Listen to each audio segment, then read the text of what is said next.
আসসালামু আলাইকুম, welcome to my channel. আজকে আমি আপনাদের জন্য নিয়ে এসেছি লিভিং রুম ট্যুর।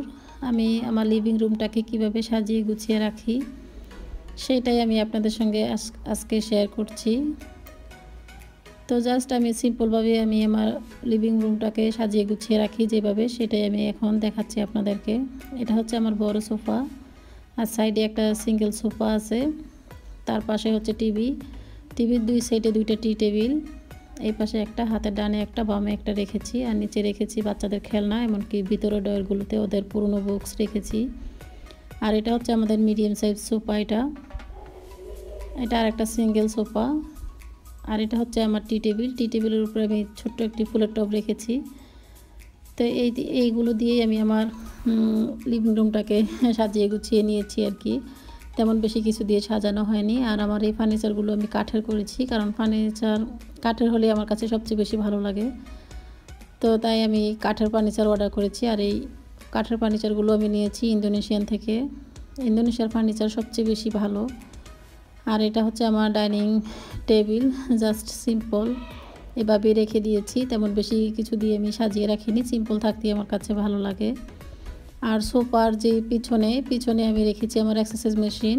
আমি সব সময় বাসায় এক্সারসাইজ করি, মাঝে মধ্যে করা হয়, আবার মাঝে মধ্যে করা হয় না, তবে রেগুলারই করার চেষ্টা করি।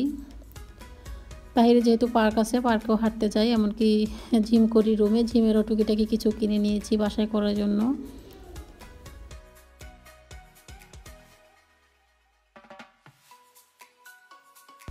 আর এই সাইডটা, এটা হচ্ছে সোফার পিছনের সাইডই হচ্ছে আমাদের মেইন ডোর। যারা আমার রেগুলার ভিউয়ার্সরা আছে তারা তো অবশ্যই জানে, কারণ আমি তো আমার পুরো বাড়ির ভিডিও দেখাই, উপরে নিচে সব জায়গায়। তো আশা করছি আমি এক এক দিন এক এক ব্লগে দেখিয়ে দিব যে আমার লিভিং রুম ট্যুর আজকে দেখিয়েছি, কিচেন ট্যুর দেখাবো, এমনকি বেডরুম ট্যুর দেখাবো। আর অনেক আপুরাই জানতে চেয়েছো মিরার রুমটা কেমন। মিরার রুমটাও একবার আমি ট্যুর করে তারপর দেখাবো। তো সাধারণত আমি কাঠ দিয়ে আমার ফার্নিচারগুলো করে নিয়েছি এরকমই। আমার কাছে কাঠের ফার্নিচার খুবই ভালো লাগে। কাঠের ফার্নিচার অ্যাকচুয়ালি বাসায় থাকলে আমার কাছে খুব ভালো লাগে। বাংলাদেশের বাসায় আমার সব কাঠের ফার্নিচার আমি করেছি নিজের হাতেই, নিজেই অর্ডার করে সব কিছু নিজের পছন্দ মতো করেছি। তেমন ঠিক আমি এদেশের জন্য করেছি ওইরকম। আর কাঠের ফার্নিচারই আমার কাছে সবচেয়ে বেশি ভালো লাগে।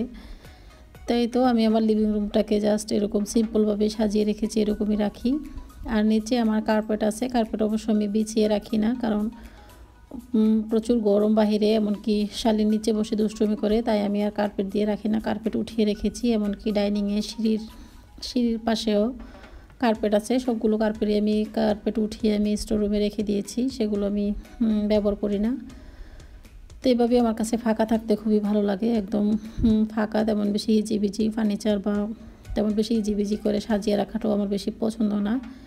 তো আমি সাধারণত যেভাবে সাজিয়ে রাখি সব সময়, ওইটাই আমি আজকে আপনাদের সঙ্গে শেয়ার করেছি। আর সাধারণভাবে গুছানোটাই আমার বেশি ভালো লাগে, তো আমি সাধারণভাবেই গুছিয়ে রাখি, আমার কাছে খুবই ভালো লাগে এরকম রুমটা একটু ফাঁকা থাকা আর কি। আর তেমন বেশি ফার্নিচার বেশি থাকা বা হিজিবিজি থাকা সেটা আমার পছন্দ না, তাই আমি রুমটাকে এরকম ফাঁকা ফাঁকা করে রেখেছি, আশেপাশে কোনো কিছু রাখিনি। যেহেতু বাচ্চারা দুষ্টুমি করে, উপরে নিচে ওঠানামা করে, তো ফাঁকা থাকাটাই রুমটা আমার কাছে বেশি বেটার মনে হয়। আর এটা মিরা একটা ডল রেখে দিয়েছে, টেডি বিয়ার, এটা ও তো খুব পছন্দ করে।